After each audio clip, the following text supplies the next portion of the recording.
Yeah, hey, drop.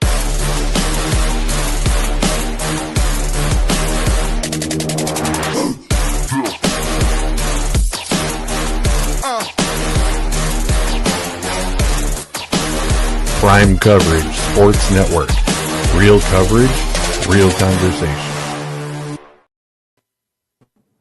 It is a Tuesday afternoon, so that means it's the perfect time for the Lockdown Coverage Podcast. Mike Tipton hanging out with Wags and Sean Davidge hanging out with you here on this Tuesday evening.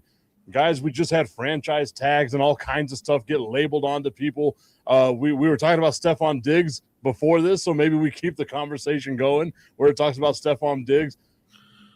Maybe it's time for us to look at Stephon Diggs as the biggest loser of the year so far. You lose a girlfriend, you lose the Super Bowl. Like, it's a bad time right now. You had to go to court. It's a bad time to be Stephon Diggs.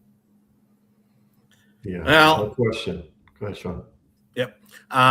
Like I said before, I think he was much better behaved, much more grounded when he was with the Vikings during his time. Yeah, he's not off to a good start this year at all. The only good thing he has going with him is his 2 newborns. I mean, yeah. He's expecting 2 more, isn't he? I thought it was 4. I'm missing. I lost track of how many kids he's having this year, but all I can say is he allegedly, smacked and choked the cook or the chef. He pleaded not guilty. He's going to have a April 1st nude pretrial. So, I don't know. When you get Cardi B and then you got some girl in the first row, you're flying a little close to the sun. Maybe you could have figured something out there. I heard she had a $1 million post-party plan and got canceled as a result of all this stuff. And, of course, he lost the game. So what are you going to do? I mean, I think that's the craziest thing, right? Is like they broke up at halftime. Like, what happens at halftime? She was in the Bad Bunny concert, and then it comes out she broke out. Like, it was done. Like, that's a weird time to break up with somebody. Well, she found out the other girls in the front row, and she said, "I love you" or something. I saw the clip. I mean, come on, it's Cardi B. I mean, yeah, the girl looks good. Don't get me wrong. I mean, girl was beautiful in the front row, but Cardi B ain't gonna play. She got more money than Diggs anyway. So, but why is it that athletes think they can get whatever they want, whenever they want? Yeah, it's Tip's birthday, dude. We got to say happy birthday to this guy. You got to open up. I know you're not going to. Oh, that's right. How can we not start off that way? Happy birthday to the host with the happy most. birthday, my friend. It is Fat Tips Day. We've got to lean into the whole Mardi Gras theme that we've got going on here. Thank you guys. I appreciate it so much. I'm still one of those people that I am terrible with compliments. Like, you tell me happy birthday, I get like, nah, let's talk about something else. You're like, oh, you guys did a good job. Nah, you all did a good job. I'm just some other guy. Like, I am terrible with compliments. The youngest of 11. So maybe that explains. Oh, wow. I'm the very same, and I'm the oldest of 3. At least my brother took it in stride the other day, a couple of days ago when we celebrated his birthday. He took it in stride. So I give him credit for that.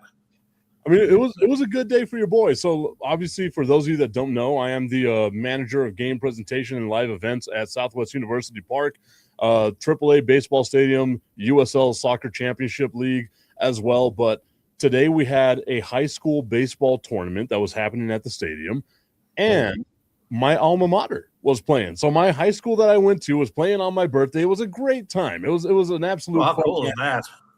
It was great, but also it made me realize how old I am, and I did not like that feeling at all. Talk about feeling old in your high school alma mater. I got a reunion this weekend. That'll make someone feel old. What, 20th anniversary? Is that what it is? Actually, a rather peculiar one, 16 year. 16. We couldn't do a 10-year one because of the pandemic, so we decided this was the best possible time afterward. That'll make somebody feel old. It's like, how you been doing these last few years? Oh, yeah. As the OG of the group, I wish it was only 16 years for me. So great job, guys. But happy birthday, Tip. Mardi Gras. I mean, my God, everything confluing together all at one point, and there you are living your best life. So good job. The Mandalorian of Horizon City, also known as Chris Babcock, saying, looking forward to baseball next Tuesday as the Alamogordo Tigers travel to Southwest University Park to take on the Fabens Wildcats. His Fabens Wildcats will be playing at Southwest University Park. And yes, that is his actual nickname, the Mandalorian of Horizon City. That's a great nickname. Does he never take off the helmet? Does he always leave a helmet on at all times? He takes a shower in it? Is that why?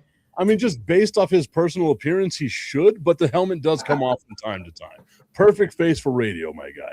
Oh man, gotta get him on. So Okay, so Stephon Diggs, we're going to say so far at the beginning of 2022, 2026, I am old as all hell, is the biggest loser.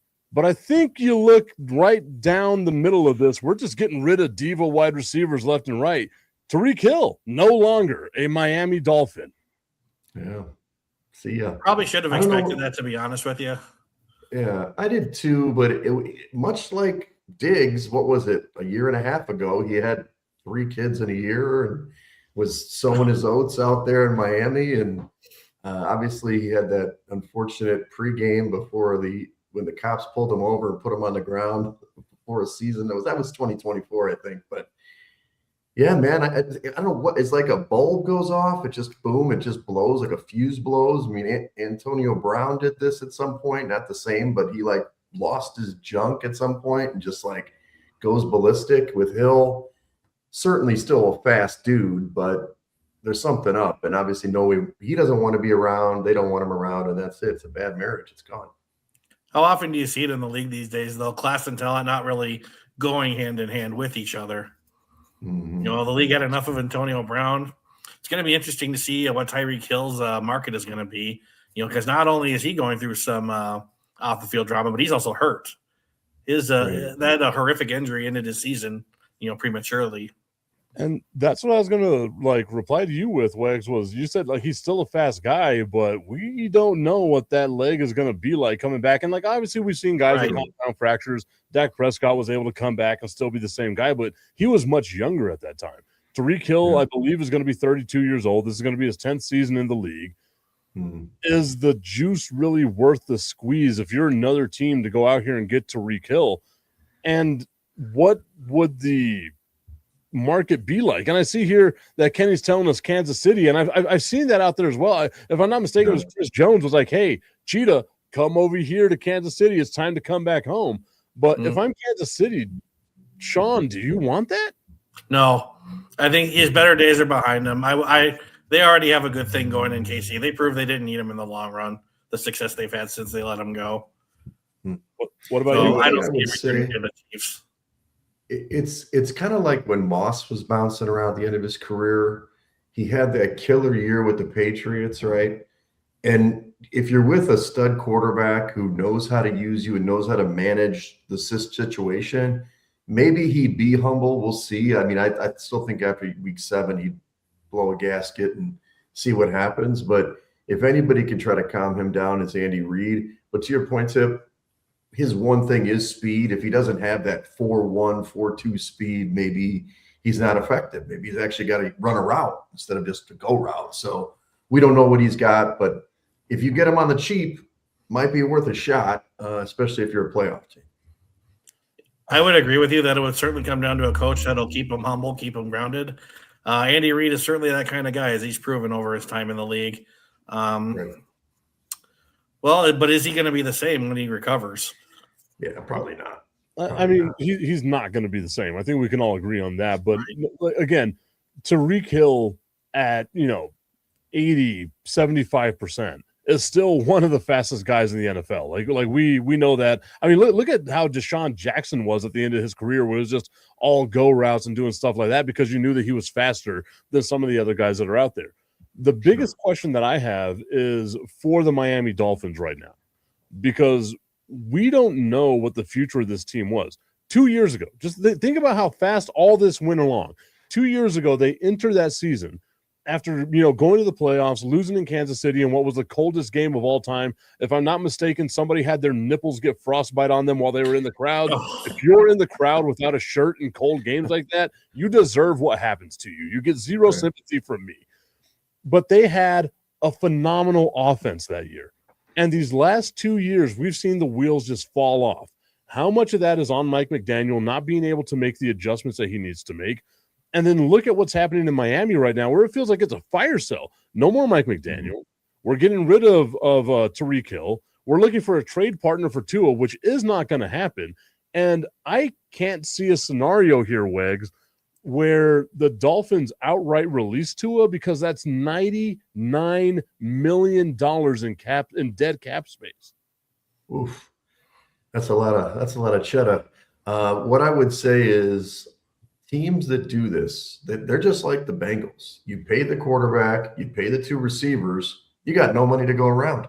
And they decided to do that with Hill. And obviously, the other receiver, it's like, and Tua. And I don't know why they paid Tua, because he was okay. So they got to pick their poison. They cut one. We'll see if they cut the other receiver, Waddle. And then they're going to have to probably keep on a cheat, see what they can do with Tua. Nobody's going to pick him up unless there's a midseason injury, probably. So new quarterback or new coach, new regime in there. Maybe they can, refocus the team. But I did see Waddle also said me next, because I know Bradley Chubb wants out or he's getting cut. So it's going to be a fire sale right now for the whole team. And you got to see what sticks. And I think in the end, you just can't pay both the quarterback and two wide receivers. It never works. And it may have ended up working for the Bengals, but I don't think it's going to work for them either. What about you, Sean? What are your thoughts here on what's going on in Miami with the Dolphins? Well, obviously now is the time more than any other to move on, start over. If that includes finding a trade partner for Tua, which I agree with you, I don't think they'll really find anybody, but cutting him would be dangerous. Waddle, Chubb is going to be gone. Who knows what Waddle's fate is going to be, but you might want to have somebody trustworthy, especially if Quinn Ewers is the guy next in Miami, which is starting to pick up some momentum as far as I'm concerned. So maybe that's what they do. Tua has proven mostly ineffective the last couple of years, and they need a better running game. They need receiving help. They need a lot of help. And right now they're basically starting from the ground up. Achane's a good back. They utilized him. He's only it'll be his third year next year. Well, that's true. So they've got some pieces. I just think the defense, it's really got to improve. Yep. They're in a tough division. If you get somebody, Ewers, great. They need to keep some pieces for him if Ewers needs to succeed. But it's clear Tua's time is just about run out down in Florida. So let me play devil's advocate here, okay? Because I tend to agree with y'all that I do think it needs to be a full-on makeover in Miami. It's looking bad. But after Tyreek Hill went down, this team kind of caught a little bit of momentum. There was something there. The connection between Tua and Jalen Waddle seemed to be, building itself there. I think if you look at Miami, okay, you have a decent enough quarterback in Tua. He's not great. He's not going to win you a Super Bowl, but he can be your bridge quarterback going forward right now. I don't think you trust Quinn Ewers to be the guy that takes the reins of this team right now, especially with as bad as it could possibly be going forward. You're not going to be able to find a trade partner for Tua. That $99 million in dead cap space over the next year is not going to be something that I think that the Miami Dolphins are going to want to eat if they just outright cut him. You're paying him $50 million guaranteed coming into next season. He's got to play some games for you, barring injury, which is more than likely going to happen because Tua is made out of glass. It was that defense for Miami that was absolutely god-awful. It was atrocious. You had no linebacking help. You had nothing in the secondary. Bradley Chubb was your only defensive lineman that was worth a damn. I feel like if you do a complete overhaul on defense, you keep the offense okay. You have Waddle. You have Achane, as we mentioned. You put Tua back there. You get him a little bit of help on the offensive line. Maybe you've got something to have a middle-of-the-road defense to kind of just build the gap right now. But to me, if you outright release Tua, you get rid of Jalen Waddle, it's going to be hard to bounce back from that. Like, you don't see teams do that very often. What do you think about that, Wiggs? Well, the dead cap, it kills you. You can't sign anybody. So I think you're right. I think you just got to salvage a year with Tua playing better. Like you said, midseason, they won a bunch of games because they were running the football. Achane's a great back. If he stays healthy, maybe get a second back just in case he goes down because he's another fast guy. Fast guys I love, but if they pull a hammy, you can lose 4 games out of them, right? So I agree with you. You got to focus. They brought a defensive coach in, right? I mean, that's what, this guy's a defensive coach. He's going to improve the defense. They're probably going to go heavy defense and maybe a little offensive line help. Probably need a tight end because, obviously they pulled somebody out of retirement that maybe he'll play, but he's getting old too. So I hear you. That's the prospect. The problem is you've got the Bills and the Patriots in your division. The Jets are still probably going to be bad, but you're still the third banana at best in that division. Wags, do you believe that? And Sean, I'll let you answer here in a second. Like, do you truly believe that? Because again, I think we all saw New England got fat off of playing a terrible schedule. Do you they're going to have a top tier schedule now, first place schedule. I don't know if I see this team being as good as what they were this year, but I can see what happened to the Washington Commanders happening to New England, where they take a huge step back. Like you don't think that might, throw a little wrench into what Miami's thinking right here? Go ahead, Sean.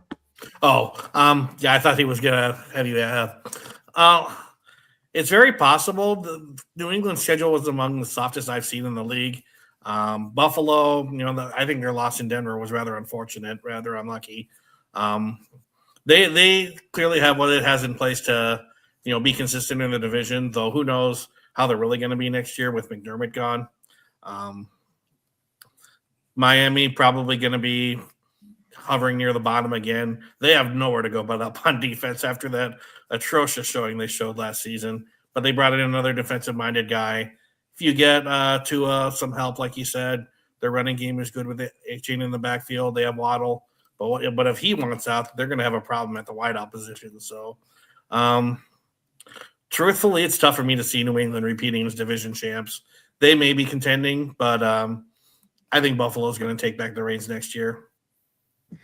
Yeah, I don't disagree with you. I think they're going to play. It's like the Bears. They got to play the better schedule this year.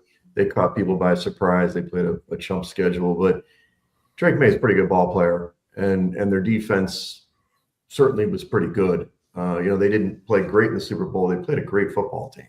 So I just think Miami is going to be looking up at them and the Jets for sure. It's just Buffalo. And Buffalo, they got to address their defense. I mean, they always lose on defense. I always say this.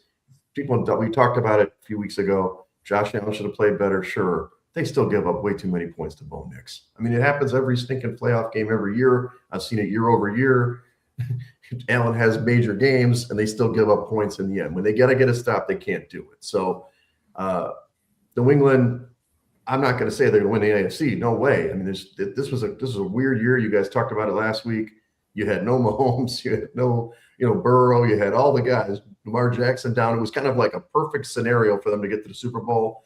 But in this division, I mean, I'd be kind of shocked if the Finns jumped them or something, for example. Or the Jets. Come on, dude. The Jets. I don't even want to talk about the Jets. That team. I agree with you. Certainly Buffalo.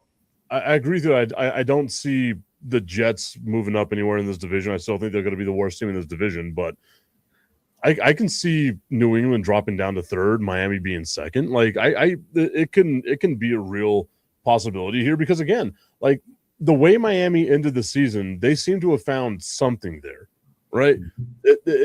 So much so that they decided we can just move on from Tyreek Hill, find out what's going to happen with us going forward. Obviously, he was going to be an unrestricted free agent anyway, so just let him go out and do his thing. So you just get rid of him and see what the future holds here. But I don't know if I'm ready to write Miami off as they are right now. And maybe it's just me. I'm a lefty. I love me a left-handed quarterback. I want to see a left-handed quarterback be successful. So maybe I'm talking myself into Tua might be okay. But man, I feel like this was a super underachieving season for Miami and a super overachieving season for New England. Oh, no doubt about it, especially on the New England part. Yeah, and I don't disagree with you. It's just get me a Miami team because my co-host on Side Action, Dalton, does social media for us here, Prime Cover Sports Network. It's like, dude, talk to me when they're going to win a game under 40 degrees. Get a team that can run the football, that can play some defense. I mean, my God, at some point you have to do that in the NFL. This is not the summer league. This isn't the spring to summer league. This is a fall to winter league. And so I hear you, but New England's built for that. Good running game, good running game, quarterback that's got some stuff. Defense is going to stop the run. So, no, schedules do play a huge part in teams getting better. We saw it a lot this year. It's just I'm not going to punch the ticket for the Finns until I see them play the first 6 games. I was one of those guys that thought for sure they were going to get rid of Mike McDaniel after week 3. I mean, I had a bet on them that they would get rid of their coach first, and I lost. Because he somehow turned it around. It was kind of a shocking situation. But no, they have some pieces. You know, they're an NFL team. They've got some guys. I mean, if Waddle stays and you got Achane healthy, you got a good offense. It's just a defense like we talked about. And You know, and I agree with you about New England. I don't think they're going to fall off completely because of the pieces they do have in place. May did take a few steps this year. They have a good backfield. So while I don't think they're going to repeat the success of this past season, I don't think they'll fall off completely. So they'll be humbled this year. They'll be more middle of the road. I think one of the things that we also have to think about whenever we look at all the turmoil that's surrounding Miami is we also have to remember in the middle of the season, they fired their GM. So like there's a lot of stuff going on here with the Miami Dolphins, which again, I can see a scenario here where the Miami Dolphins are the worst team in the league. And I can also see a scenario where they're a middle of the road fringe playoff team. Are they going to be a team that wins a championship anytime soon? I don't think so. No. Not with Tua Tagovailoa as your quarterback. I just don't think it's anything that's going to happen here. Jesse Carter coming up with the hottest take of all time, I believe, here, saying, I think the Bills are third. I think the Patriots are first and or second. The AFC East is a crapshoot. Vrabel is definitely better than people give him credit. AFC East is like the AFC South. Whoever wins that division is sadly irrelevant. It's a very interesting take, especially on New England. Or I mean Buffalo, excuse me. Is this a Chiefs fan, Jesse? I mean, what are we talking about here? If Josh Allen, I'm telling you, if they beat the Broncos, they were going to go in the Super Bowl. Everybody knows that. They would have beat the Patriots. Yes, they I would don't have. know if they would have. They probably would have beaten Seattle, but they would have had a better shot. Josh Allen gives them a shot. I mean, the guy's an MVP candidate every year. He was hurt at the end of the year. He had a broken foot for the last 3 games or 4 games. So I hear you, dude. I want them to play better defense, but I wouldn't throw them all the way under the bus to under Miami. But hey, man, that's the kind of situation you believe in that. Bet in that next year. Bet on that, and you will win some money because that's a contrarian take that I wouldn't support. But I mean, hey, maybe you're right. Jesse Carter is a Tennessee Titans fan, so that's a lot of tough talk coming from. That's why the AFC South cropped up then. All right. Knows all about the AFC South and how irrelevant they are. Although you already know this, I love my Jacksonville Jaguars, everyone's second favorite team on all of my shows that I do stuff with, the Jacksonville Jaguars. We'll see how they bounce back going into next season. So I feel like we've spoken enough about the Devo wide receivers. We got 22 minutes out of Tyreek Hill and Stephon Diggs, which I did not think we were going to be able to get 22 minutes out of. It's great, great quality. And we keep the conversation going with another diva wide receiver, Dallas Cowboys wide receiver George Pickens, expected to be given the franchise tag. And just to let you all know, a wide receiver franchise tag would mean $28,824,000 for a single season. I feel like the Dallas Cowboys need to do this because as a Cowboys fan, I fell in love with Pickens and CeeDee Lamb on the same side. As a football fan, I saw what happened to the Cincinnati Bengals where they paid Joe Burrow, they paid T. Higgins, and they paid Jamar Chase, and it just did not work out for them. The Dallas Cowboys had the worst defense in the NFL, the worst defense in Dallas Cowboys history, which is saying something. Guys, Sean, I'm going to start with you. Should Dallas do this in giving George Pickens the franchise tag? Well, that's another defense that has nowhere to go but up. That trade with Micah Parsons, shortly before last season, I never agreed with it at all. I think you got to focus on the defense first. The offense will always be good, I think, with what the pieces they have. So, we'll see what happens. Wags? I think it's a great decision. I think franchising is a perfect thing. Don't give him a long-term deal. Do not give this guy a long-term deal. I think Pickens played great, but let's see him play great again. And we've seen this happen with some quarterbacks. I mean, Kirk Cousins the man got paid on franchise tags from different teams. I mean, the guy's amazing. But CDs, I think, is a better player overall. So you obviously paid him already, so you want to keep that. Do not pay him. They already paid Dak. You can't do what they did. Like we just talked about that. The Dolphins did it. Bengals did it. Don't go down this road. You've got to rebuild the defense. The franchise tag makes sense. I don't think there's anybody in the defense you want to franchise. So you might as well do this and see if you can build a defense through the draft and, whatever else free agency you can do. Yep, exactly my point. If there's one thing that we've seen the Dallas Cowboys have done well, which is not much over the last 30 years, 3 decades now of complete ineptitude and just living in purgatory, not that I'm sour about it or anything like that, but there's one thing we've seen the Dallas Cowboys do over this time frame is they do draft pretty well. So I could see a scenario here where they go out, they shore up the defense in the draft, but the caveat here is the last few high draft picks, first-round draft picks the Cowboys have chosen, people like Mozzie Smith, have not panned out for the Dallas Cowboys outside of Micah Parsons. So, like, what do you do here if you're the Cowboys? Because, again, Wegs, I agree with you completely.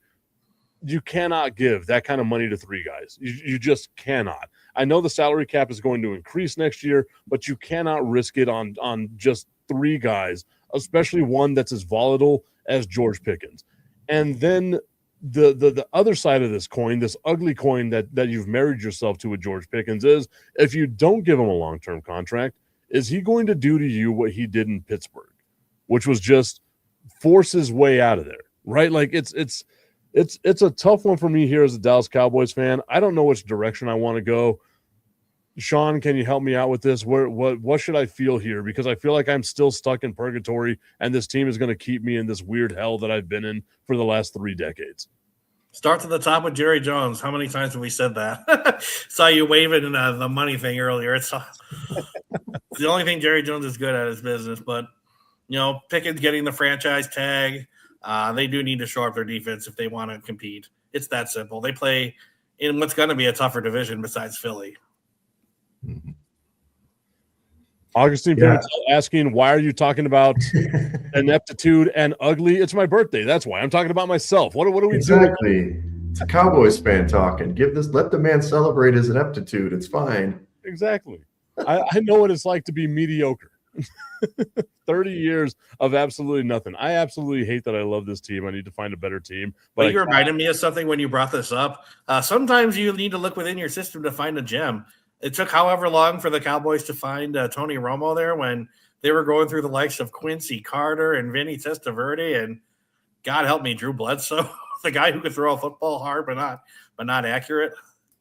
I always joke about this. The time and the quarterbacks that followed Troy Aikman to Tony Romo, that train of quarterbacks where you have Clint Stoner is one of these names on here. Ryan Leaf was one of those guys that was a part of this train of just ugly quarterback play that the Dallas Cowboys had. And I always end on Quincy Carter because whenever I first started doing this media stuff in 2015, I started working with a semi-pro football league here in El Paso called the Rio Grande Football League.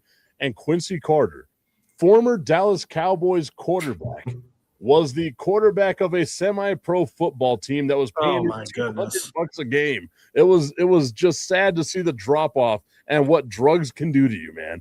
If there was anything to stay away from drugs, Quincy Carter is that guy right there for you to lean on. Wow. They had Drew Henson. Didn't they have Drew Henson too? We did have former Yankees baseman Drew Henson as our quarterback at one point in time. I'm telling you, Rodney Pete was in there. It was a list of just bad quarterback play. How about Chad Hutchinson? Randall Cunningham was our quarterback. Cunningham, Hutchinson, Brad Johnson for a little while was backup. Oh, I thought the Brad Johnson, Keyshawn Johnson connection was going to bring us some sort of magic, and it never did. This is, again, me looking at more this. Credit due to John Gruden.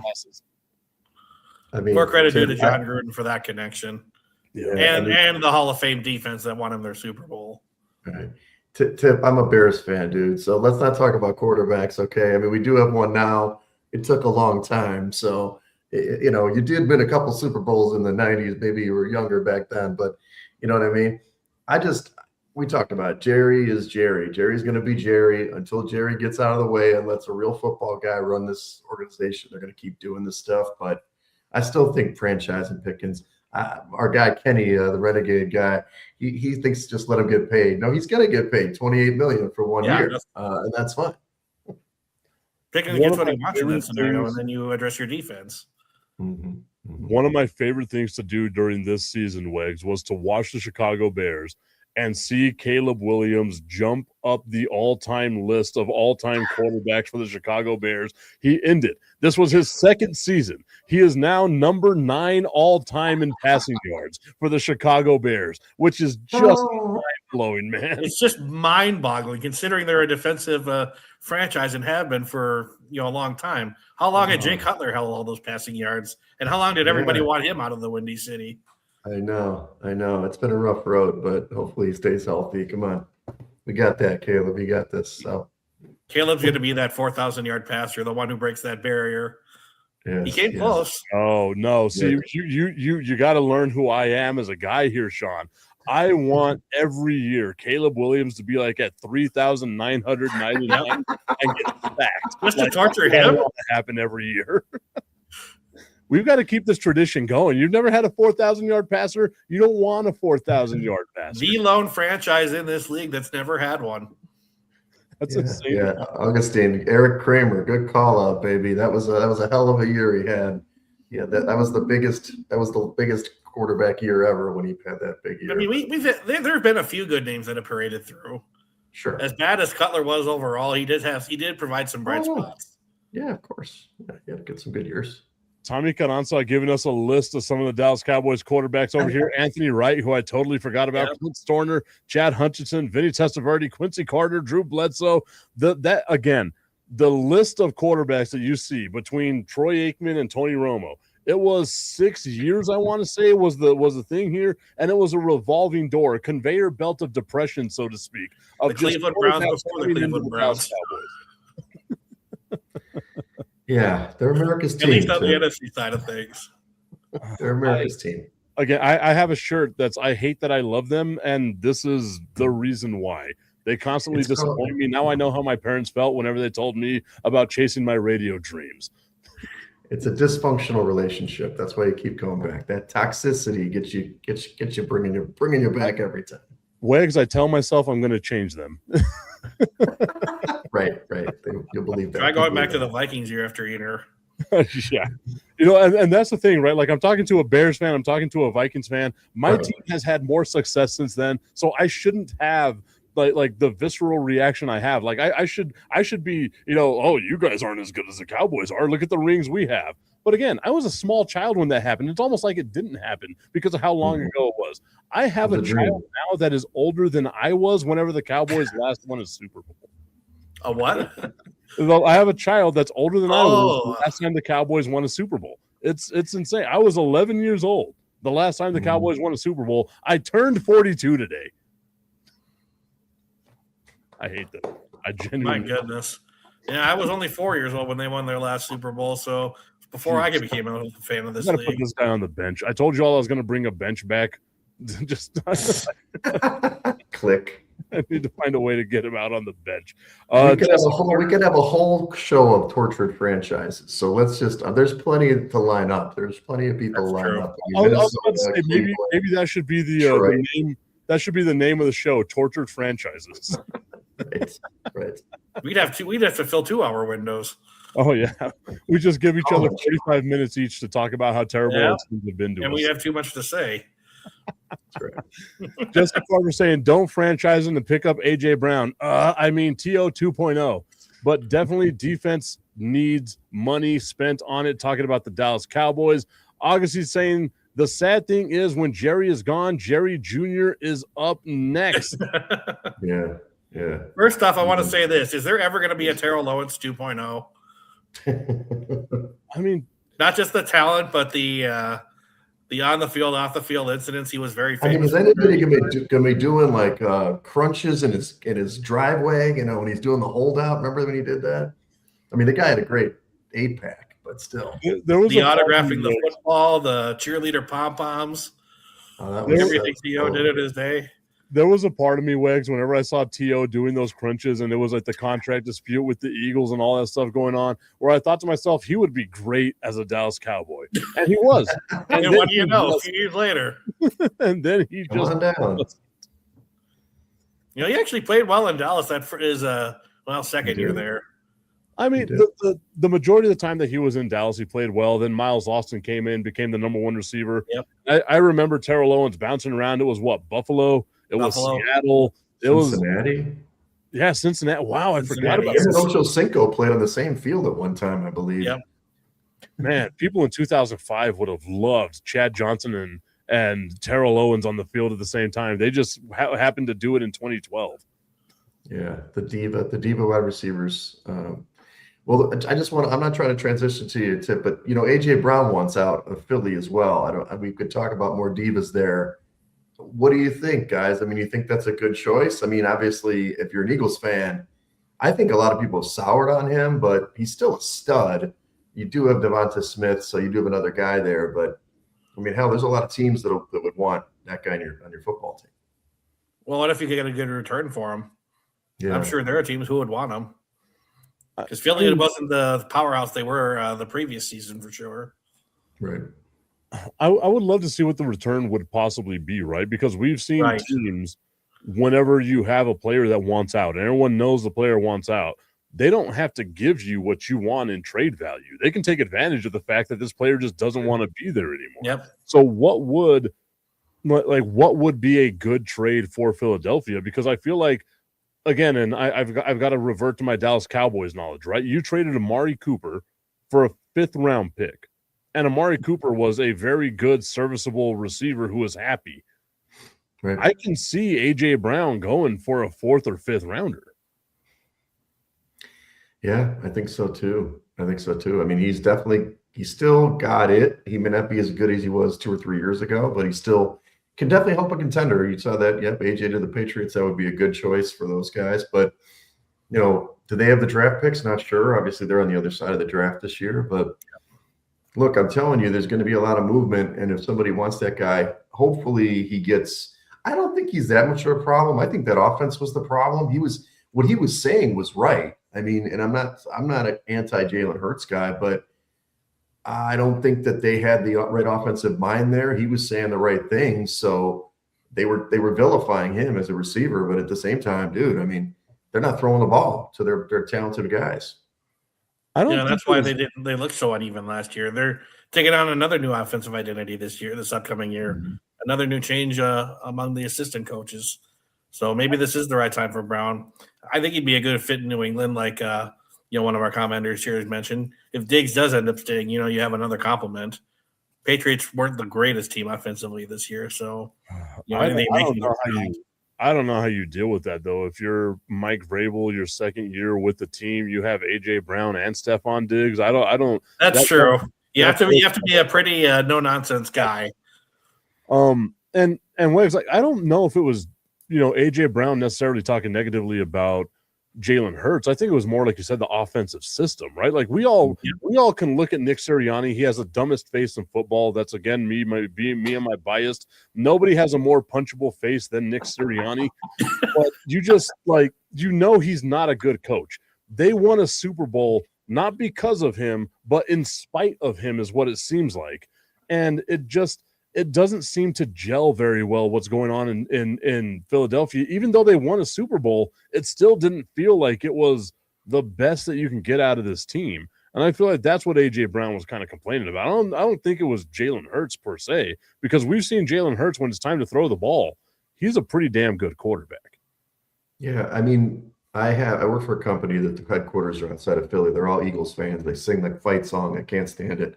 Drives me crazy. But they follow Nick Sirianni. I think he's terrible. Sorry, the ambulances are always by my house. But anyway, Sirianni, to your point, when he's had good coordinators, his teams have been good. When he hasn't had good coordinators, his teams have been bad. Like, look, I mean, if he doesn't have Fangio on that team, they probably implode again this year because that defense held that team up, not the offense. So I don't know about the punchable face part, but I don't like him. That's for sure. We'll see what happens this year. AJ maybe can get coaxed back in with a new OC, but if he goes, they're definitely not going to be better than they were last year. He's not like a addition by subtraction kind of guy to me. I mean, and that's the thing. Like the Eagles, Howie Roseman has done a great job building that roster together. Obviously, they've won themselves a Super Bowl and stuff like that, but it also feels like he got a ton of volatile pieces there, and it feels like this was a crescendo for the explosion that was eventually going to happen. And I just wonder what this team is going to be like. You saw how bad that offensive line was without Lane Johnson. Your offensive line should never be one guy anchoring the entire thing. Right. He's getting up in age. He's going to go eventually. And it feels like Philadelphia is going to have a lot more questions and answers. But as far as the division goes, I still think they're the best team in that division. So they make it to the playoffs. And all you got to do is make it to the dance, and maybe something positive happens for you. I agree. And we could sit there with turmoil among the coaches. Some players only go to franchises, because of the assistant coaches. They don't necessarily see eye to eye with head coaches all the time. And, it became evident the turmoil among the coaching staff in Philly, especially at the end of the season. How Kevin Patullo made it through the majority of the season is wild. Like, it should not have happened. No. I do think, with Kelsey retiring a couple of years ago, was it last year? Yeah. When he retired, they lost something. The guy had leadership skills. He obviously was a good player as well.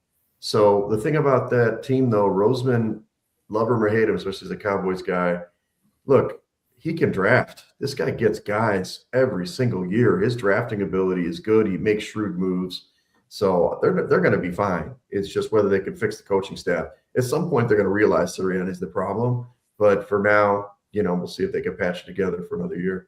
But he's certainly interesting. The OC hire they did make a former Viking quarterback who was on their roster as recently as just a few years ago. I'm wondering if they got desperate. Maybe. I don't know. I look at the Eagles and I still look at them as a halfway decent team. Angel Torres is saying that Hurts is a middle of the pack quarterback, a big reason why their OC job went unclaimed for a while.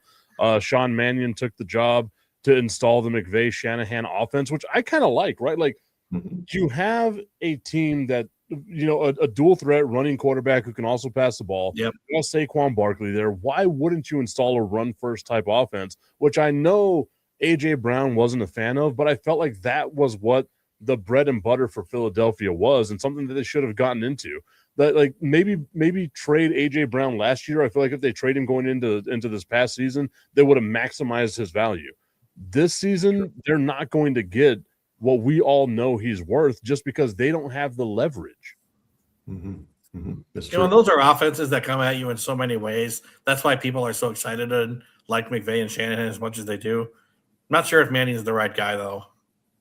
Yeah, it's his first time as OC. Look, McVay, he somehow made Puka and Adams happy. So you can make two receivers happy and have a great running game in the same offense. It is possible. It's definitely happened for the Rams. So we'll see what happens. But I think if Sirianni just plays his little antics, and he's always like talking shit on the sidelines, it drives me nuts. But, whatever. They're still a talented football team. It's Sirianni just giving into his dumb face. He lets his face do his talking for him. It's just a stupid face. Augustine Pimentel asking a great question. Does the hot/crazy scale fit in football? You're this good, you're also this crazy. Like it feels like it's one of those charts that just kind of trends up the same way. That kind of goes back to a point I made earlier. A player that can be as talented as anybody in the world, but the way they act, maybe on and off the field, how crazy they may act, is it worth keeping a guy who's a constant soap opera? We mentioned that with Owens. We mentioned that with Diggs.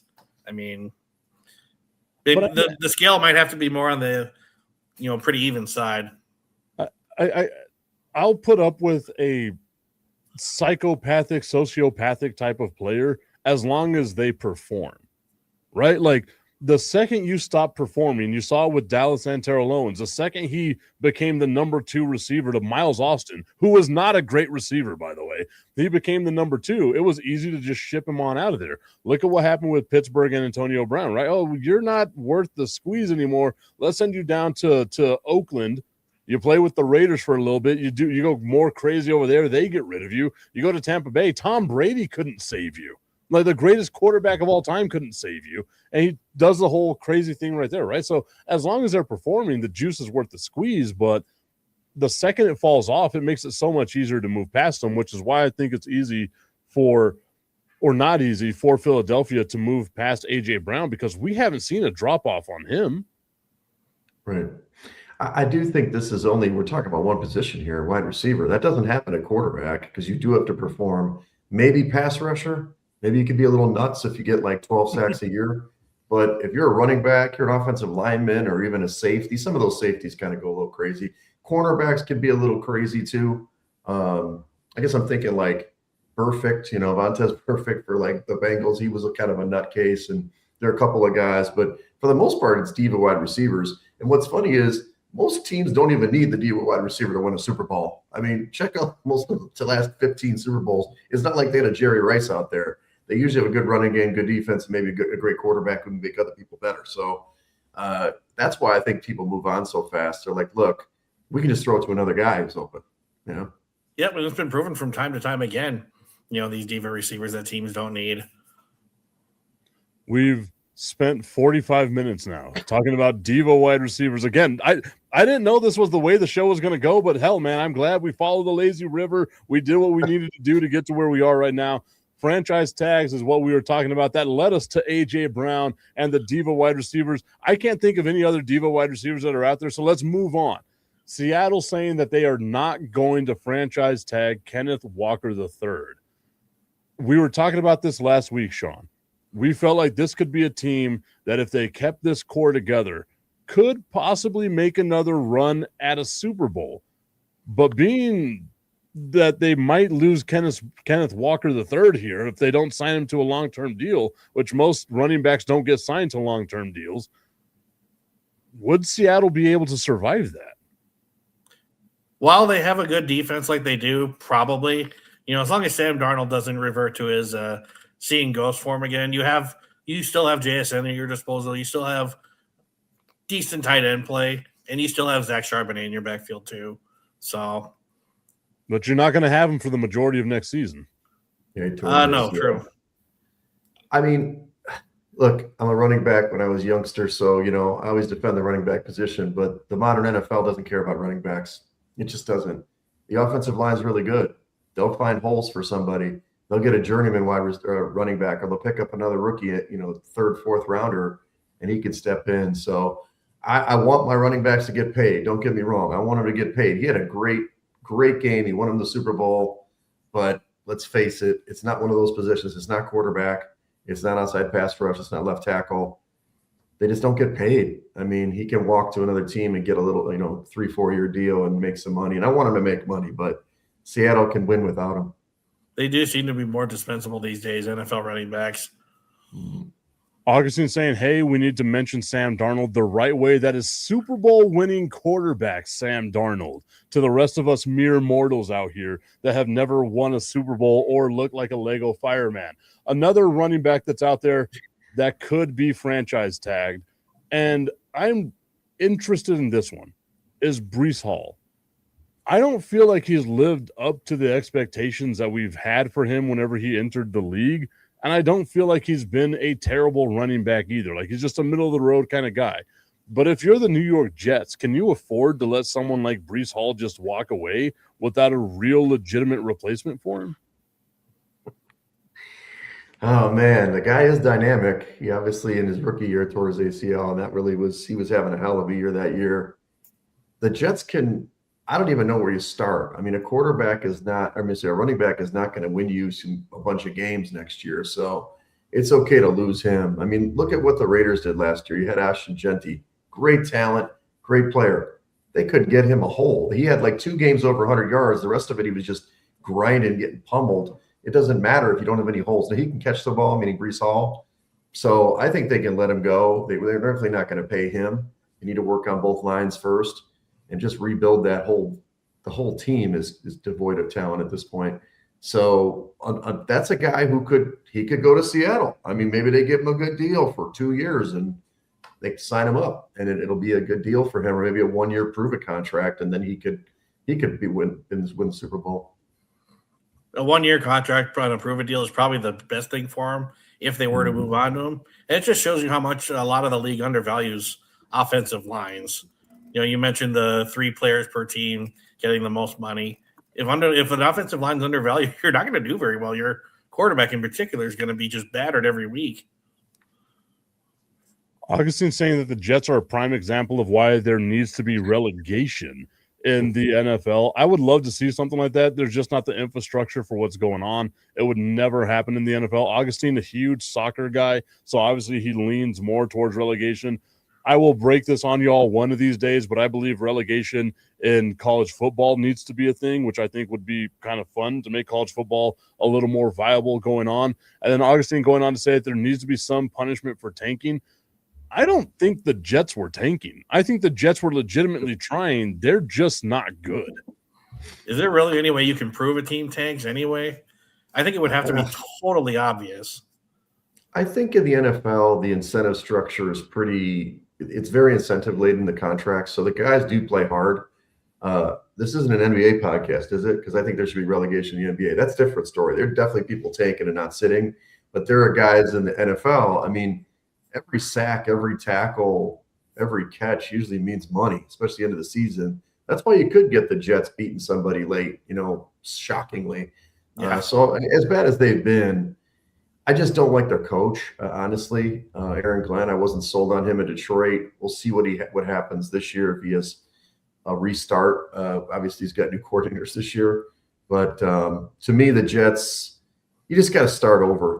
I think the only sign, Sean, for tanking is when they start trading. They traded all those guys kind of after like week 7 or whatever it was. Maybe that's kind of a white flag.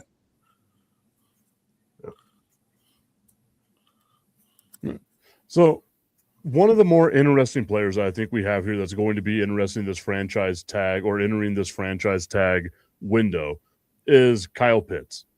Mm-hmm. If you're the Atlanta Falcons, you've had him, 4 years now. We all can say it. The dude is one of the more athletically gifted people we've seen play the tight end position in quite some time. But he just hasn't lived up to what I believe all of us thought he was going to do whenever he came out of college. Do you risk putting the franchise tag on him? Because a franchise tag for a tight end right now is only $16,319,000. So it's not, over the top. But with Michael Penix as your quarterback, we saw the Falcons were actually better with Kirk Cousins, which is kind of weird. They've got a ton of talent with Drake London, with Bijan Robinson. It's just they're a weird team in a weird position right now. Sean, what should they do? Should they tag him? Should they let him walk? What's going on here with the Falcons? Well, I blame quarterback instability as part of that problem. When you're torn between two guys like that, it can be tougher to design an offense about a guy who's guaranteed to have the reign of the offense going forward. I say you do tag him as long as they know what they want to do at quarterback this year, and maybe this could be his prove it kind of deal. I agree. I think he's a total tag candidate for 2 reasons. He had that monster game. I don't know if we talked about this in the one podcast, but he had, I think the amount of points he had in that one Thursday night game where he went off was like 60% of his overall fantasy production in his career. So if he could do that again, great. You still got Bijan controlled under a rookie contract. I'm not sure if London's still controlled under a rookie contract too, but this is the time to see if if these dogs can hunt. This is the year. So might as well tag him for $16 million, which, by the way, what's the price for franchise tagging a podcast host? Is that like in the $12 million range? But we're okay with that. If you want to tag that guys. money. Is Jerry Jones funding that? I don't know what you guys are getting paid, but I was told I was on the low end. I'm only making $12.5 million this year. But anyway, I think Atlanta could have a really great offense. Might as well see if it goes 1 year. And if he can't get it done, great. I mean, they always can franchise tag him and try to work out a deal, but I wouldn't go on a long-term deal with him right now. He just hasn't produced. I agree. You got to do what you got to do with the tag, I think, right now. Is there a team out there that you feel like would benefit from having someone like Kyle Pitts? Because, again, like you mentioned it feels like we say this every single year. There's the one Kyle Pitts game. It's kind of like Will Fuller, right? Whenever Will Fuller would have the one game where he goes off for amazing yards and stuff, it's the one Kyle Pitts game a year. Is it worth really going out there and tagging him, or let him go walk to another team? Because maybe it is the instability at quarterback, but what team out there would benefit from having Kyle Pitts as their number one tight end?